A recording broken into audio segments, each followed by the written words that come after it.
ஒரு நாளைக்கு at least 6 to 7 hours ஆச்சு கண்டிப்பாக தூங்கணும். ஏன்னா நம்ம நார்மல் growth அண்ட் டெவலப்மெண்ட்க்கு ஸ்லீப் ரொம்ப இம்பார்ட்டன்ட். இதனால தான் சின்ன குழந்தைங்களாம் அதோட வேலையை தூங்குறது மட்டும்தான். ஸோ இந்த டைமில் growth ஹார்மோன் செக்ரீஷன் அதிகமாக இருக்கும். கண்டென்ட்குள்ளே போகலாமா?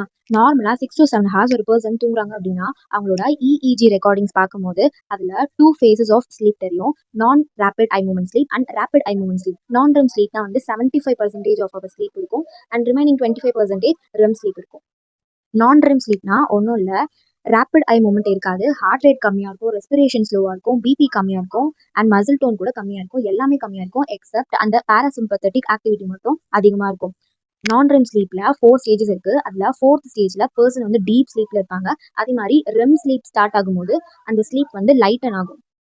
அதுவே ரெம் ஸ்லீப்னா இது எல்லாமே ஆப்போசிட்டா இருக்கும் அண்ட் மசில் டோன் ஈவன் ரொம்ப டிப்ரெஸ்ட் ஆயிடும்.